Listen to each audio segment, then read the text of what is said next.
नमस्कार दोस्तों, स्वागत है आपका हमारे इस नए वीडियो में। तो दोस्तों, आज का जो हमारा वीडियो है ये प्रैक्टिस सेट नंबर 4 होने वाला है। तो उम्मीद करते हैं कि आप अपनी पढ़ाई को कंटिन्यू किए होंगे, क्योंकि इस वर्ष आपको अपनी मनचाही जॉब पानी है। तो आप लक्ष्य पर टिके रहिए और हम भी आपको पर डे प्रैक्टिस सेट उपलब्ध करा रहे हैं, जिससे आपकी पढ़ाई बरकरार रहे, कोई भी क्वेश्चन ना छूटे और एग्जामिनेशन हॉल में आप बेहतर प्रदर्शन कर सकें। तो दोस्तों, इस वीडियो में 20 महत्वपूर्ण प्रश्न होंगे जो कि बहुत ज़्यादा मोस्ट रिपीटेड क्वेश्चन है और साथ ही साथ इम्पॉर्टेंट क्वेश्चन भी हैं, जो कि आपके लिए फ़ायदेमंद होंगे। UP PCS pre, UP PSC RO, लेखपाल, सुपर टेट और एसएससी के लिए बहुत ज़्यादा उपयोगी सिद्ध होंगे। तो हमारे वीडियो को पूरा देखें और अपना स्कोर कमेंट करें कि आपने कितना स्कोर किया। तो चलिए बढ़ते हैं आगे और देखते हैं। तो चलिए शुरू करते हैं। पहला प्रश्न है, हम आप यहाँ पर सूची 1 को सूची 2 से मिलान करना है। सूची 1 में मंदिरों के नाम दिए हुए हैं और सूची 2 में जनपद का नाम दिया हुआ है कि किस जनपद में ये कौन सा मंदिर स्थित है। तो देखते हैं। जो दशावतार मंदिर स्थित है वो है ललितपुर में। जो बाबा सोमनाथ मंदिर स्थित है ये है देवरिया में। श्रृंगी ऋषि का जो मंदिर है ये फर्रुखाबाद में स्थित है। और बराह भगवान का मंदिर जो है वो एटा कासगंज में स्थित है। तो इसका जो राइट आंसर होगा वो होगा ऑप्शन नंबर बी, 4, 3, 2, 1 होगा। अगला प्रश्न है हमारा, निम्नलिखित में से कौन सा बंदरगाह भारत के पूर्वी तट तक नहीं है। ऑप्शन देखते हैं, चेन्नई, कांडला, पारादीप या तूतीकोरिन। तो इसका जो राइट आंसर होगा वो होगा ऑप्शन बी, कांडला बंदरगाह गुजरात में स्थित है और ये पश्चिमी तट पर स्थित है। तो जो चेन्नई, पारादीप तथा तूतीकोरिन हुए ये पूर्वी तट में स्थित है। तो इसका जो राइट आंसर होगा वो होगा ऑप्शन बी। अगला प्रश्न देखते हैं। अगला प्रश्न है हमारा, कार्डामम पहाड़ियाँ जिनकी सीमाओं पर स्थित हैं वे राज्य हैं कर्नाटक एवं तमिलनाडु, कर्नाटक एवं केरल एवं तमिलनाडु या फिर तमिलनाडु एवं आंध्र प्रदेश। तो जो कार्डामम पहाड़ियाँ हैं जिनको इलायची की पहाड़ियाँ भी कहते हैं, ये स्थित है हमारे केरल एवं तमिलनाडु राज्यों के बीच में। तो इसका जो राइट आंसर होगा वो होगा ऑप्शन सी। अगला प्रश्न है हमारा, इसमें भी हमको मिलान करना है सूची 1 को सूची 2 से। उत्पाद हैं इसमें एक सूची में, सूची 2 में स्रोत दिए हुए हैं। तो जो अफीम प्राप्त की जाती है फल से। जो हींग प्राप्त की जाती है वो प्राप्त की जाती है जड़ से। रबड़ प्राप्त की जाती है तना से।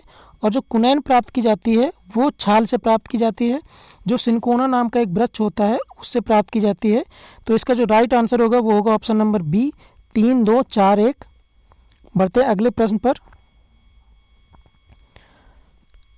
अगला प्रश्न है हमारा, निम्नलिखित में से कौन सा आनुवांशिक रोग नहीं है। रतौंधी, रंजकहीनता, हीमोफीलिया या फिर वर्णांधता।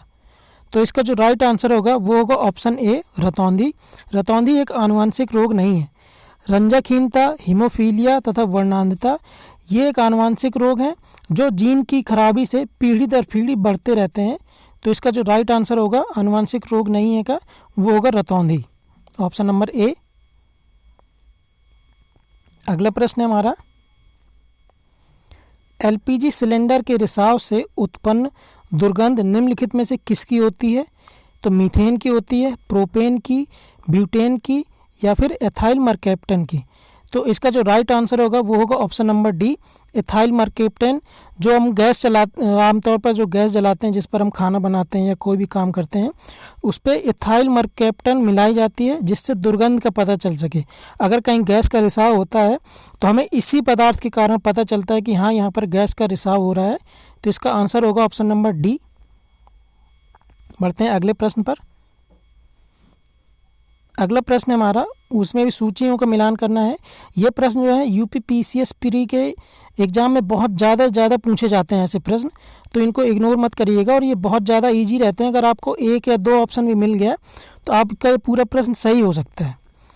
तो सूची 1 में दिए हुए संस्थान और सूची 2 में दिए है अनुच्छेद। कौन सा अनुच्छेद किससे संबंधित है इसमें देखते हैं। तो जो ए है भारत का नियंत्रक एवं महालेखा परीक्षक, ये अनुच्छेद 148 से संबंधित है। जो वित्त आयोग है वो अनुच्छेद 280 के अंतर्गत है। जो प्रशासनिक अधिकरण है वो अनुच्छेद 323 ए के तहत है। और जो संघ लोक सेवा आयोग है यूपीएससी, वो अनुच्छेद 315 के अंतर्गत स्थित है। तो इसका जो राइट आंसर होगा वो होगा ऑप्शन ए, 3, 2, 4, 1। बढ़ते हैं अगले प्रश्न पर। अगला प्रश्न है हमारा, भारतीय संविधान का कौन सा अनुच्छेद है जो भारत के विदेश नीति से संबंधित है? ऑप्शन देख लेते हैं। अनुच्छेद 380, अनुच्छेद 312, अनुच्छेद 60 या फिर अनुच्छेद 51। तो इसका जो राइट आंसर होगा वो होगा ऑप्शन नंबर डी। भारत में विदेश नीति से संबंधित जो अनुच्छेद है वो संविधान के भाग 4 में जो नीति निर्देशक तत्व हैं DPSP, उसमें जो अनुच्छेद 51 है वो भारत की विदेश नीति से संबंधित है। तो इसका जो राइट आंसर होगा वो होगा ऑप्शन नंबर डी। बढ़ते हैं अगले प्रश्न पर। अगला प्रश्न है हमारा, संविधान के किस भाग में पंचायती राज व्यवस्था संबंधी प्रावधान दिए गए हैं? ऑप्शन देख लेते हैं। भाग 9 में, भाग 6 में, भाग 3 में या फिर भाग 4A में। तो इसका जो राइट आंसर होगा वो होगा ऑप्शन नंबर ए। भाग 9 में संविधान के पंचायती राज व्यवस्था संबंधी प्रावधान दिए गए हैं और जो पंचायती राज प्रावधान दिए गए हैं वो अनुच्छेद 243 में दिए गए हैं। इसका राइट आंसर होगा ऑप्शन नंबर ए। बढ़ते हैं अगले प्रश्न पर। अगला प्रश्न है, प्याजों के छिलके उतारने पर आंसू आते हैं क्योंकि प्याज निष्कासित करते हैं। कौन सा अम्ल निष्कासित करते हैं? सल्फोनिक अम्ल, सल्फेनिक अम्ल, एमिनो अम्ल या फिर कार्बोलिक अम्ल। तो इसका जो राइट आंसर होगा वो होगा ऑप्शन नंबर बी। प्याज जो है सल्फेनिक अम्ल निष्कासित करते हैं, प्याज को काटने पर हमारे आंखों में प्रायः आंसू आ जाते हैं। इसका राइट आंसर होगा ऑप्शन नंबर बी। अगला प्रश्न है हमारा, बंगाल के विभाजन के समय बंगाल का लेफ्टिनेंट गवर्नर कौन था? Sir Andrew Fraser, H Risley, Bodrick या H एरुंडेल। तो इसका जो राइट आंसर होगा वो होगा option number A. Sir Andrews Fraser जो थे बंगाल विभाजन के समय बंगाल के लेफ्टिनेंट गवर्नर थे। इन्होंने 1903 से 1908 तक बंगाल के लेफ्टिनेंट गवर्नर के रूप में काम किया। बढ़ते हैं अगले प्रश्न पर। अगला प्रश्न है, दस्तार बंदान कौन कहलाते थे? तो ये सल्तनत काल का ये प्रश्न है। तो दस्तार बंदगान कौन कहलाते थे? सूफी संत, खान, मलिक या फिर उलेमा। तो इसका जो राइट आंसर है वो होगा ऑप्शन नंबर डी। जो दस्तार बंदान थे वो उलेमा कहलाते थे और सल्तनत काल में ये उच्च पदों पर आसीन थे। इसका राइट आंसर होगा ऑप्शन नंबर डी। अगला प्रश्न है, इसमें भी सूचियों का मिलान करना है, सूची 1, सूची 2। ये बहुत ज़्यादा सरल होते हैं। अगर आप इनको एक ही 2 ऑप्शन अगर मिला लेते हैं तो आपका पूरा आंसर निकल आएगा। सूची 1 में दिया हुआ है जनजाति, सूची 2 में दिए हुए हैं क्षेत्र, कौन सी जनजाति कहाँ निवास करती है। तो देख लेते हैं। जो बीरहोर जनजाति है ये झारखंड में पाई जाती है। भूटिया जनजाति पाई जाती है सिक्किम में। जो टोडा जनजाति पाई जाती है ये तमिलनाडु में पाई जाती है। जो सेंटिनलीज पाए जाते हैं ये अंडमान निकोबार द्वीप समूह में पाए जाते हैं। तो इसका जो राइट आंसर होगा वो होगा ऑप्शन नंबर ए, 4, 3, 2, 1। बढ़ते हैं अगले प्रश्न पर। अगला प्रश्न है हमारा, सूची 1 को सूची 2 से सुमेलित करना है। सूची 1 में वैदिक नदियाँ दी हुई हैं और सूची 2 में उनके आधुनिक नाम दिए हुए हैं। ठीक है। तो कुभा को कहते हैं, कुभा को हम कहते हैं काबुल। जो परुष्णी है उसको कहते हैं रावी नदी। सदानीरा जो है वो है गंडक और जो सतुद्री है वो है सतलुज। तो इसका जो राइट आंसर होगा वो होगा ऑप्शन नंबर बी, 2, 3, 1, 4। बढ़ते हैं अगले प्रश्न पर। अगला प्रश्न है हमारा, प्रकाश का रंग निर्धारित होता है इसके आयाम से, तरंग दैर्ध्य से, तीव्रता से या फिर वेग से। तो जो प्रकाश का रंग निर्धारित होता है वो होता है उसके तरंग दैर्ध्य से। सबसे ज़्यादा तरंग दैर्ध्य होती है लाल रंग की और सबसे कम जो तरंग दैर्ध्य रहती है वो होती है बैगनी रंग की। तो जो प्रकाश का रंग निर्धारित होता है वो तरंग दैर्ध्य से, ऑप्शन नंबर बी। अगला प्रश्न है हमारा, भारत के संविधान के किस भाग में हम नागरिकता से संबंधित प्रावधानों को पाते हैं? भाग 1 में पाते हैं, भाग 2 में, भाग 6, भाग 7 में या फिर भाग 9 में। तो इसका जो राइट आंसर होगा वो होगा ऑप्शन नंबर बी, भाग 2।